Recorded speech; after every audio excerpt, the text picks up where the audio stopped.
So hi again, everybody. It's Tom from Cricket Coach 365 and welcome to our latest podcast in this series that we've been creating over the last few weeks and started in the middle of the summer and first of our lockdowns.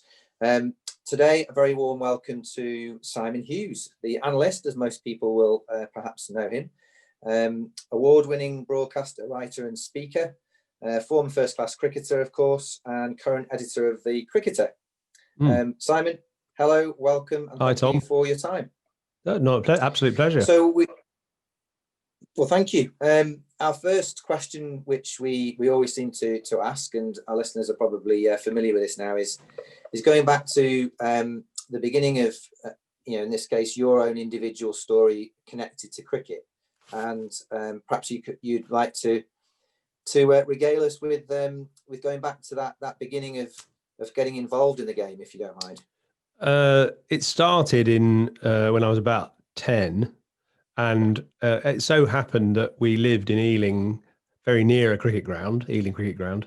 And one night, sort of late afternoon, my dad and I were just mucking about in the garden, and we heard this sort of shrill noises from 200 yards up the road, and thought, well, what's that then? And it sounded like someone was being strangled or something. Anyway, it clearly was a bowler appealing for LBW. And we thought, that sounds right. And then we heard another one. And so we thought, well, let's go and have a look. So we went up the road to have a look, and there was a decent game of cricket going on. To cut a long story short, we then thought, well, might as well join. So I joined the club, although at that stage, and we're talking the early 70s here, they didn't have anyone, they didn't allow anybody under the age of 12 to join. That was the first age of a Colts team, the under-13s. So I had to lie about my age. So I lied and said I was 12, even though I was actually only 10 and a half or something. And they let us in. And so that began a kind of, a 20-year association with that club for me, but a 40-year association with that club for my father, who then became a coach and got totally involved with it all and was up there all the time in the summer, as well as I was. So it was just lovely having a cricket ground just up the road to play on. I just got excited. I mean, I spend all summer watching test matches on telly and going up and kind of trying to imitate the heroes from the TV. No one could get a ball or a bat, particularly a ball, out of my hand. And that led to, playing representative cricket and ultimately playing professionally. I think when I was about 12 or 13, I wanted to be a professional cricketer. I just loved the idea of county cricket. And so it was almost an inevitability, really. But obviously you needed some talent, and luckily I had a bit and got into it. So that's how it started, really. So it's interesting because most people who go back to that first moment or that first experience, they do mention their father quite a lot. It seems to be a common denominator, and it is it's more fathers than mothers, but it is a parent, and it's lovely to hear in your case that not only did you have that long association with Ealing Cricket Club, but your father kind of outstripped you. I think it was almost a reverse, actually, of normal, because as you say, normally it's the dad or the uncle or someone who takes the kid along. But actually, I think my enthusiasm got my dad more interested. Funnily enough, he was someone who, he was mildly interested in cricket, but he wasn't a very good player or anything. And from my interest, he then qualified as a coach, and really it gave him 30 or 40 years of pleasure, actually. So, and of course, the thing about the point you made, which is that it's often a father who leads a son or a daughter into playing, that's where I think it's so important to develop the women's game more, because at the moment we're only tapping into sort of potentially half the number of kids we could tap into, because generally it's the male side of the family that lead their kids into playing. Well, the more women we can get interested in cricket and playing or coaching or scoring or whatever, the more they will then take their children to play cricket rather than something else. And the game will flourish as a result. So, women's cricket and encouraging more women to take interest in cricket is in a way, I think, the key to the prosperity of the game. I couldn't agree with you more, and I think I don't think I put it any better. I think that in my experience in local club cricket, where we don't actually have yet a girls section, but we have encouraged girls to take part, one of the biggest ways of influencing that has been through mums, aunties, female adult relatives coming along, enjoying the social side, but then also seeing that there's an opportunity for them to help out in all those different guises that you alluded to. But I still think it's a lovely story in your own example of how your interest almost inspired your dad's interest even more, and he had a lot of time at a club and a lot of pleasure from getting involved, not just from playing but also from coaching. So when you said that, I think everybody can probably picture and sort of in their mind that kind of strangled appeal that you talked about that got your attention in the first place. What was it that attracted you to ball in hand as opposed to bat in hand first of all, do you think? Well, by default, probably. I didn't get that many runs. Kept getting out. I was chatting with Mark Wood the other day, actually, and we were both sort of identifying the similar traits that we get when we're batting, that you get to 15 as a bowler, you get to 15 batting at number 9 or something, and you immediately think you're Don Bradman and try and play every shot in the book and get out straight away. So I think I just never had, Andrew Strauss said to me once, you never had the concentration to be a batsman. I didn't play with Straussy, but we were quite good friends, and he said, look, you just haven't got the attitude. And I think it is about attitude. And I think actually bowling is more of a team thing. And I'm a sociable person. I like people around. I like a team thing. I'm not an individual sportsman, really. And I think batsmen are naturally a bit selfish and very sort of a bit insular, really. The successful ones, most of them. It's much more fun being a bowler because you've got, 10 mates to help you. Yeah, I'm a parent. I know you're a parent too, and parent of a young lad actually who's very interested in cricket, plays club and a bit of county. He's only 13, so he's only just starting. But whilst he's a bit of an off spinner, can keep wicket, he also absolutely loves batting. But as a parent, it's the worst thing watching your child go out to bat, because it can be over in an instant. Whereas at least with ball in hand or even the gloves on, you have got another chance. Yeah, and for some reason, 2 of my 3 kids have turned out as batsmen, or in batters, we should call them if it's a girl. And I was always really nervous watching my daughter bat, but luckily, she did pretty well, so it was all right. Is she still involved in the game then? She's had a bit of a break from it because she's at uni now, and the women's game is a little bit sort of stuck at the crossroads, I think. At the moment, they're not tapping into the best players, I think, in some places. It's a generalisation, but certainly in some counties, they're more interested in girls who have commitment and, can do all the kind of training drills and things and are sort of really keen, than necessarily the ones that with the real talent. And Nancy, my daughter, is naturally just gifted and was able to open the batting in her school boys 11 throughout her school career in quite a high standard. So they played against schools like Dulwich and Whitgift and Lanes and teams like that, schools like that in South London, who have guys on the Surrey books. So it's quite a high standard of schools cricket. But she wasn't someone who, because of her academics, and that's another thing I think with the women's game, is they've got to try and accommodate girls who are also good students. I've seen that in the main, again, this is a bit of a generalization, but in the main, I've seen the cleverer girls who are really taking their academics seriously kind of fall out of love or fall out of the way with women's cricket because they can't give the commitment to that team, that county, that the county expects. And I think that's a bit narrow-minded from the county's point of view, and they're losing a lot of talent. Well, it's a very interesting point, and one that we've not heard raised before. So I'm sure it'll be of interest to people listening and following this podcast series. We've had a number of people speak that have just signed their first professional contract as a women's player. And in fact, it's been a learning for me to really appreciate how recent that development is within the game itself. That only a couple of years ago, these women, these young women who are playing for Middlesex or Warwickshire or whoever, as in the county championship, were paying pretty much to play for the privilege, whereas it's only just started to indicate. That's right, and it's actually expensive to play as well at county level.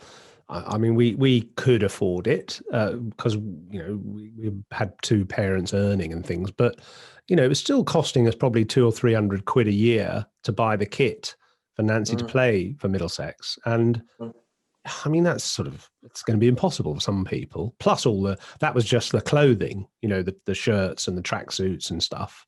But never mind all the actual, batting pads and gloves and everything, and helmets, which are all add up.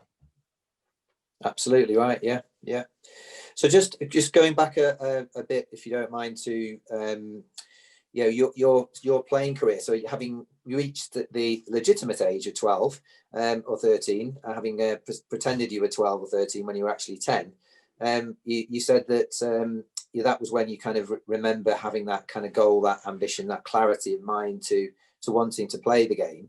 So just tell us and describe for us, if you don't mind, how that came to pass. In the first instance, from playing through the junior system through into senior cricket. I forgot to mention actually that another reason I wanted to play professional cricket was we used to go on holiday to Kent every summer. And the thing that my dad and I used to do was go to all the county games that Kent were playing around the counties. And there was something really special about Kent and the grounds they played on. Canterbury with its tree, and they used to play at Folkestone with a big kind of hill at the back near the entrance of the Channel Tunnel, and they played at Dover, and they played at Maidstone, the Moat, which is a lovely ground. And then we sometimes go to Hove as well. And it was just a beautiful way of watching the game in these lovely sort of bucolic surroundings. So that really sort of all my sort of got my juices flowing. And basically I just progressed through Middlesex junior teams, under 14s, under 16s. I was captain of the under 19s, and then got a chance to play Middlesex seconds, did quite well. I think the turning point probably was as soon as I left school, I went to Sri Lanka for 3 months to live with a Sri Lankan family and play cricket. And I played just sort of between school and university. And I just spent 3 months in the most idyllic surroundings, playing cricket every single day, and played in the local domestic tournament and ended up playing representative cricket in Sri Lanka. And it was a fantastic experience, and I think probably made me from a sort of decent, briskish bowler to someone who had potential that I never realised to play probably international cricket. I would imagine for anybody having that opportunity at that young age to go to Sri Lanka would have been amazing, and to play every day, and in such different conditions as well, especially as a bowler, would have been an amazing learning experience too. Yeah, definitely. So then, having realised that dream, he played for Middlesex, he played for Durham. Was there anyone else he played for? Northern Transvaal. In the Currie Cup. Yeah. Yeah. Who did you dismiss in that of note? Graham Pollock was probably my special wicket. I mean, he was an amazing player. He was coming towards the end. He was, I don't know, 39 or something, but he was a fantastic batsman. A bit like a left-handed version of Kevin Peterson.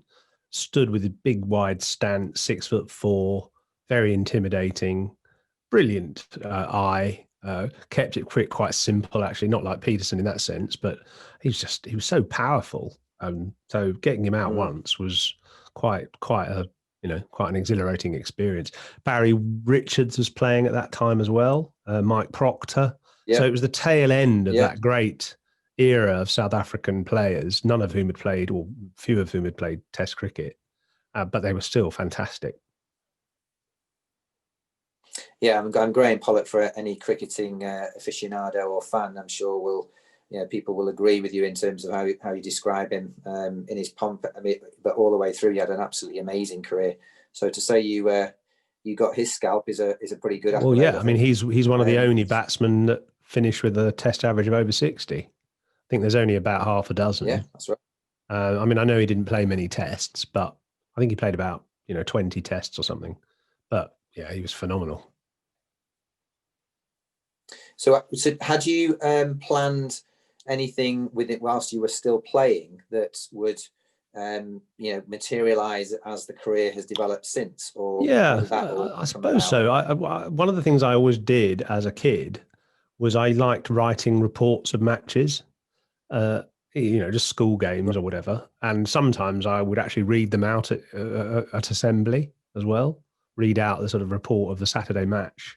So clearly, without really planning it, I was interested in writing and broadcasting.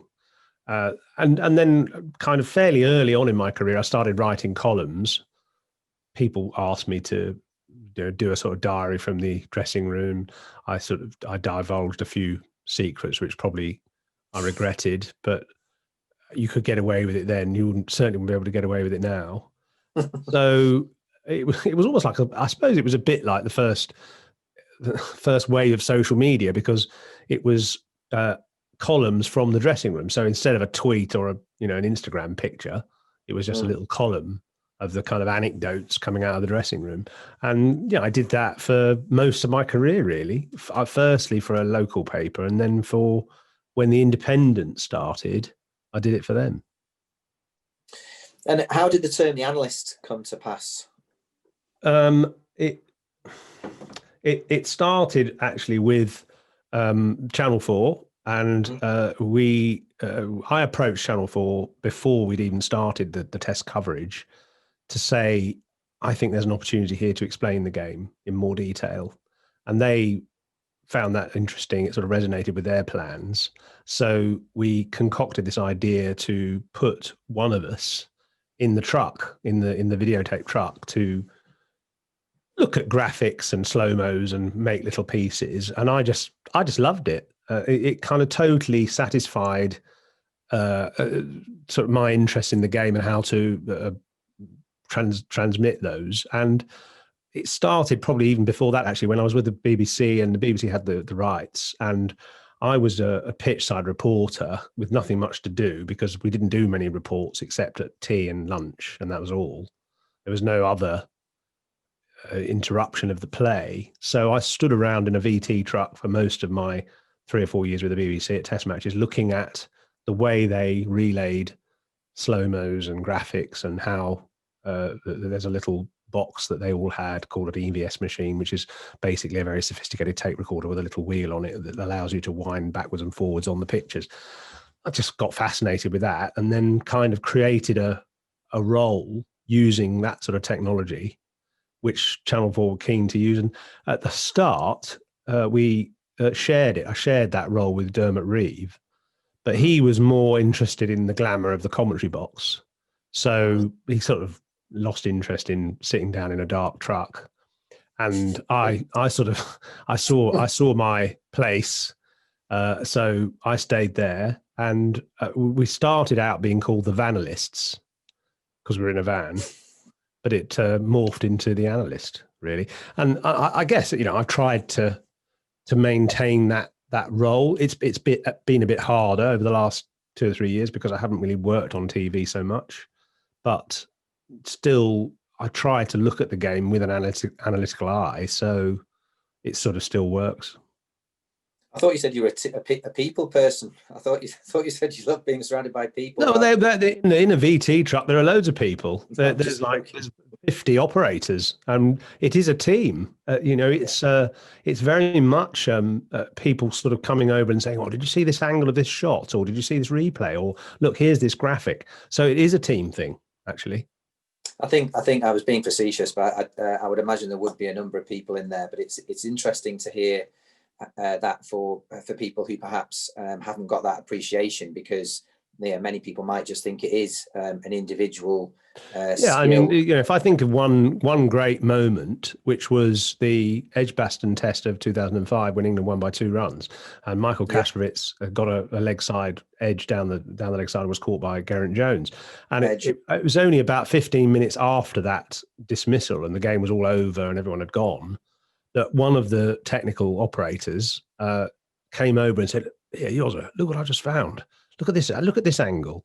And we looked at the angle in super slow motion, and you could see he took his hand off the bat, and it brushed his hand that was off the bat, so it actually technically wasn't out. But that came from another operator, and I then relayed it to the director, and we put it out. Yeah, I remember it clearly, and it was too late was the cry, unfortunately, for the Aussies. No DRS, therefore you're out, mate. Yeah, unlucky. It's not going to change in the book. So tell us about what's happening now then. So you've got various projects on. You're also editor of The Cricketer. But tell us what's happening for you now. Well, I've always been interested in sort of digital exploitation, explosion, whatever you like to call it, use of digital to explain the game and get more people interested and engaged. So I'm very much, as well as editing the Cricketer magazine, trying to find other ways of getting people to understand the game, enjoy the game, and just generally be engaged with it. So I started a podcast 3 years ago with Simon Mann of the BBC, and that's been a weekly thing we've done ever since. I mean, it's a commitment, and at times it can be quite onerous, but we've had lots of lovely feedback, and it's not that difficult to do. Once you set up your bit of kit and you have a chat, as long as you plan it a bit and have some good subjects to talk about, then generally you find you deliver a reasonable product. And actually, when it was the first lockdown, and there was no cricket, of course, we actually gave some deep thought to it and said, right, well, let's do a series of something sort of away from day-to-day cricket. So we did a series called Cricket's Innovative Moments, or Cricket's Great Innovations or something, I think it was called. And that got loads of feedback. People really loved it because it had a bit more depth and context and perspective and history and stuff. So, people really like that. Anyway, and that's sort of spinning off that, I've started this virtual cricket club now, which again, I suppose is partly induced by COVID and not being able to go to games. And I've particularly felt that club cricketers have been very hard hit, not only unable to play in part of the summer, but also unable to sort of frequent their club in the winter and go to nets or go to indoor tournaments. Their club has become sort of off limits because of the lockdown. So I created this virtual cricket club, which there is a small charge for it, but we're raising money for the Cricketers Trust, the Professional Cricketers Trust, which is this charity that helps players that have fallen on hard times. And there have been so many lately, stories of players, mental health issues, depression, dark winter nights, not able to go abroad, which they would normally, or worried about the future, or worried about their contract, or whatever, And so there's been a lot of drain on the Professional Cricketers Trust resources. And so we're trying to put something back here at the same time as give club fans and county fans a bit of entertainment for an hour every Thursday night. So you go to a site called worldsbestcricketclub.com, worldsbestcricketclub.com, and you sign up for £6, and that is 4 live events with a star player each week. So, and the players have been brilliant. So Joe Root came on, Stuart Broad, Mark Wood, tough as we had last week. Tonight I've got Jack Leach and Sophie Eccleston. So we've got a sort of left arm spinners sort of masterclass. And it's just nice to get a little bit more informality with the players and get them talking about stuff. And we do a little quiz, and it's just quite a sort of jolly hour. So, and trying to replicate a sort of club dinner, in the sense that, when a club dinner, you invite a guest, they do a speech, they talk about their game and their play and their life and stuff. And then you have a few questions, and then you win a bit of memorabilia, or, so there's a bit of memorabilia afterwards, or a raffle or something like that. So we're trying to recreate that online, really. And that's been fun. Yeah, a bit of planning, but that's been enjoyable. The Cricketer magazine's going really well. I miss, I miss commentating and sitting in a commentary box, but life moves on, and other people are doing that now, doing it well. So you find other things to do. It sounds like you've adapted, really creatively, and used your interests, the things that fascinate you most within the game and within your profession, to create something really fantastic in the world's best cricket club.com idea. Yeah. And the podcasts too. So I'm sure everybody listening will join me in wishing you well with that. But also, I would encourage. I mean, I'm going to join. I think anybody who follows us online at Cricket Coach 365 would be probably fascinated by it as well, and really love the purpose and underpinning. I suppose I'm trying to bring the skills that I learned from working for Channel 4 and Channel 5 really to bear on a smaller online platform where we play little bits of video of the player and we look at little incidents in their career, and we have a bit of fun with it and find out about their personality as well. And actually, although I've been identified with analysing the game, and sometimes people say you're the stats man, which I'm definitely not actually. But I like character more than anything. I like looking at players' characters and what the character enables them to do, and how that character plays out, how they respond to different situations. And you can get a lot of that stuff out when you're interviewing them. So, like Tuffers last week, his sort of fear, for instance, that he often felt, especially with the bat, and his sort of anxiety, which you have to sort of conquer, you have to overcome. So, we're trying to, with an hour rather than 10 minutes or 2 minutes with a player, which is the sort of standard thing, with an hour with them, you've got that chance to get a bit more depth into their personality, and also it gives the viewers the chance to ask questions as well. So the idea is that we can get audience to ask questions. So it's really interactive. Yeah, fabulous, and I think I'll be signing up myself straight away. It's far more advanced than what I did, but I did something similar in the early part of the summer with. Starting off with Rob Jones, who's a young up and coming player at Lancashire, and we did a question and answers thing for 45 minutes over Zoom, and in an informal way as well. But it didn't have the intricacies and the video analysis and all the stuff that you're talking about, which sounds absolutely superb. So just one final question, really, for me to you, Simon, if you don't mind, which is, as a parent, and you've alluded to this earlier in terms of your observations about the women's game, and this podcast series, this theme has been building around the women's and girls' game in this country. So, but from a parent's point of view, what advice, based on your own personal experience, as opposed to your professional experience, could you offer to parents of girls who are just starting, or indeed are already involved in club cricket and showing an interest to continue with that interest? I think I'll go back to my own childhood. All I did was hit hundreds of balls, and I know I didn't end up as a good batsman, but it was the hand-eye coordination which obviously helped with fielding, and even probably with bowling in a way as well, because it made you stronger.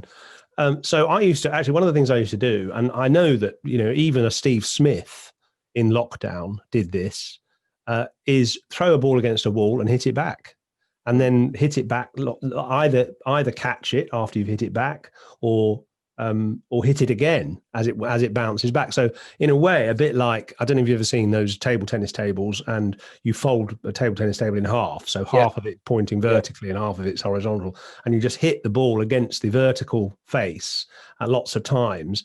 That is the best way of improving as a cricketer. And you can do it anywhere. You can do it in the garden. You can do it we sometimes have little games in the kitchen, obviously with a tennis ball.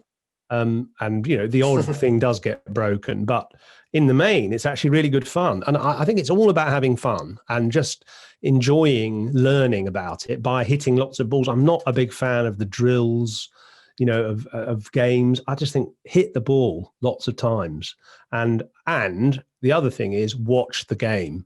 That was one thing I thought girls in particular didn't do so much of when Nancy was 12 or 13. And she was streets ahead of the other girls because she loved watching.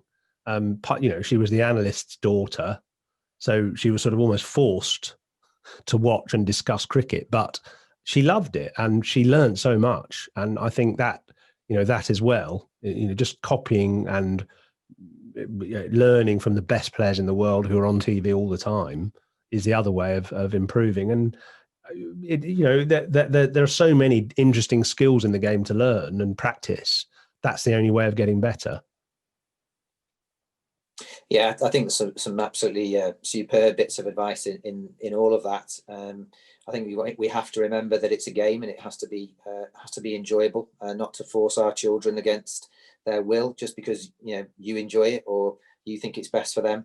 I think they've got to really want to do it, and that's come through from listening to you today, from when you first started as a 10-year-old and showed some interest, to your father then getting interested, your daughter becoming interested. So it's kind of all been through that individual interest, fascination, and enjoyment that has kind of brought you so much from the game. And I'd say one other thing also, connected to that is that every player, their natural style is slightly conditioned by their environment. Yeah. So Peterson, for instance, there was always space on the leg side in the gully between his parents' house and the garage or something. So, it was easier to hit the ball on the leg side.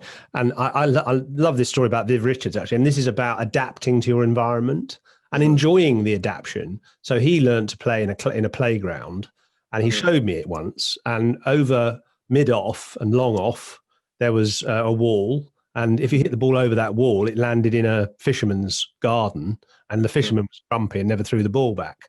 So you were out. If you hit 6 over mid-off into the fisherman's garden, that was it, out.